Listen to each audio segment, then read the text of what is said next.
영화 여왕의 집에서 황기찬은 도희의 사고에 대한 증인을 제거하려고 했습니다. 김도윤과 제인은 황기찬과 세리가 도희의 죽음 배후에 있다는 사실을 알아냈습니다.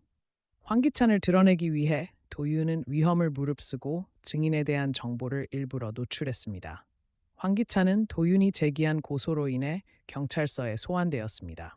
감옥에 가고 싶지 않았던 황기찬은 죄를 벗기 위해 증인을 살해하려 했고, 물론 이 사건의 배후에는 세리와 홍만수가 있었습니다.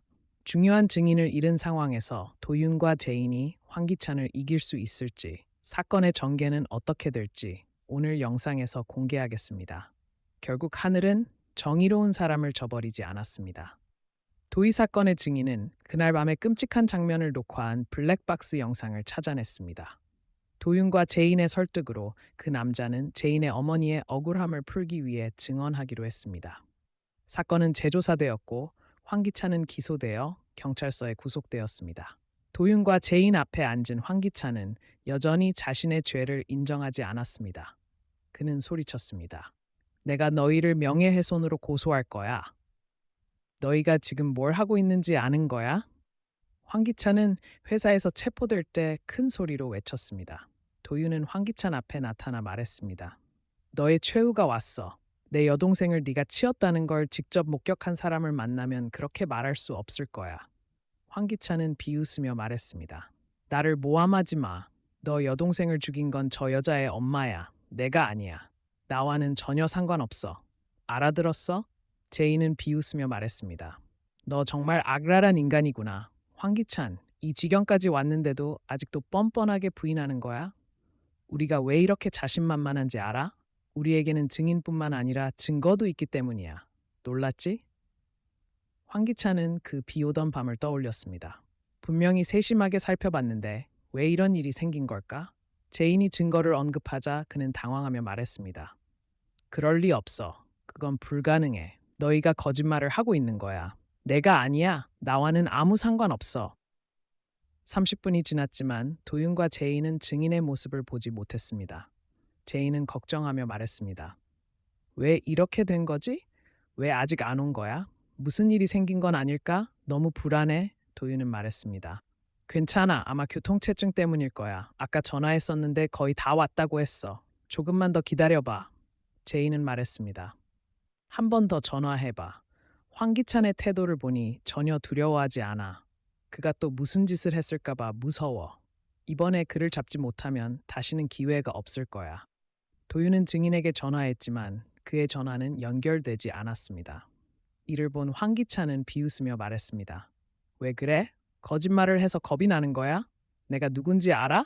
YL 그룹 회장이라고. 너희는 내 시간과 명예를 낭비했어. 너희는 그 대가를 톡톡히 치를 거야.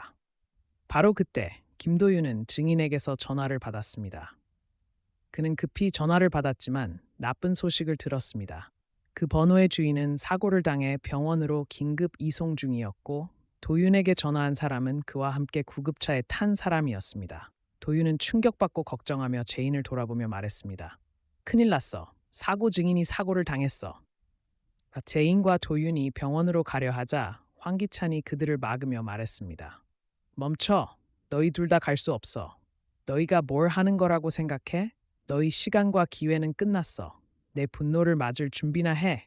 그는 비웃으며 떠났습니다. 구금 시간이 끝났고 증인이나 증거가 없었기 때문에 황기찬은 풀려났습니다. 도윤과 제인은 즉시 병원으로 달려갔습니다. 증인이 심각한 부상을 입고 응급실에서 생사를 오가고 있는 모습을 보았습니다. 도윤과 제인은 매우 걱정하며 죄책감에 휩싸였습니다. 제인은 자신을 자책하며 울며 말했습니다. 모두 내 탓이야. 내가 아니었으면 그가 이렇게 되지 않았을 거야. 도윤은 말했습니다. 내 잘못이 아니야. 우리 함께 그를 위해 기도하자. 그가 무사하기를. 몇 시간 후 의사가 나타났습니다. 도윤은 자신의 의사 신분증을 보여주며 말했습니다. 저는 의사 김도윤이고 환자의 가족입니다. 그의 건강 상태를 알려주세요. 의사는 고개를 저으며 말했습니다.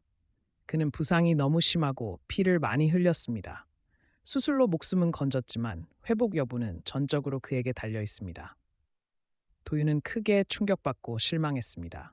그때 피해자의 아내가 나타났습니다. 도윤을 보자마자 그녀는 도윤을 때리며 계속 소리쳤습니다. 모두 너희들 때문이야.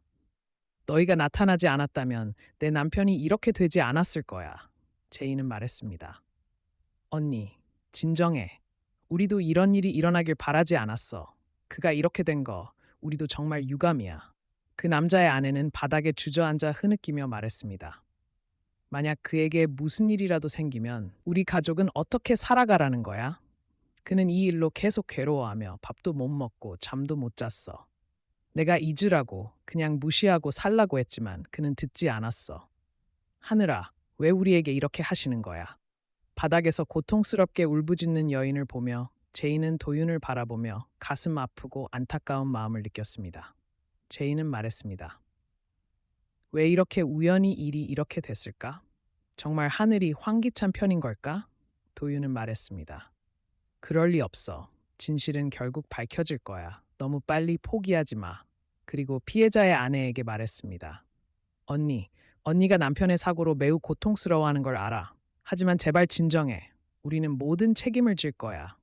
언니, 잘 생각해봐. 그가 누구와 원한이 있었는지, 최근에 누가 가족을 괴롭히러 찾아왔는지. 고통 속에 있던 여인은 도윤의 말을 듣고 무언가를 떠올리며 말했습니다.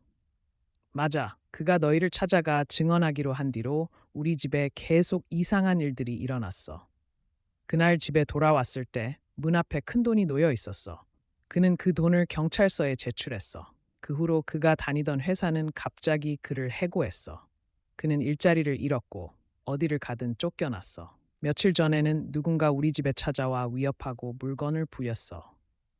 여인의 이야기를 들은 제이는 말했습니다. 너도 나와 같은 생각이지?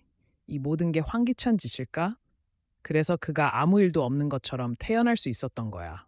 그는 사람을 죽여 입을 막으려 했던 거야. 도윤은 말했습니다. 맞아.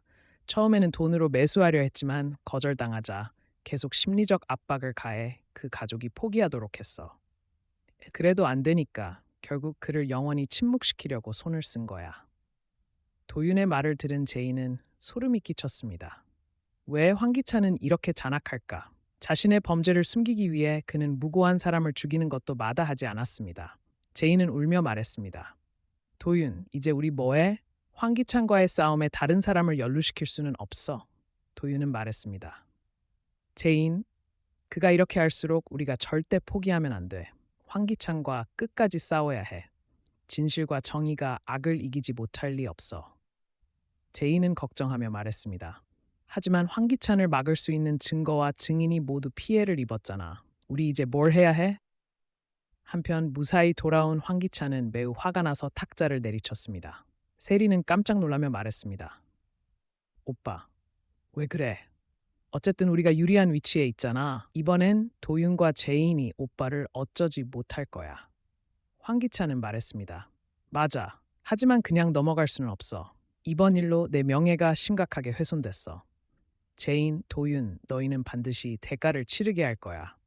과연 제인과 도윤은 황기찬을 상대로 증거를 찾지 못해 어려움에 직면할 것인지, 다음 전개는 어떻게 될지 다음 영상에서 공개하겠습니다. 안녕하세요. 다음에 만나요.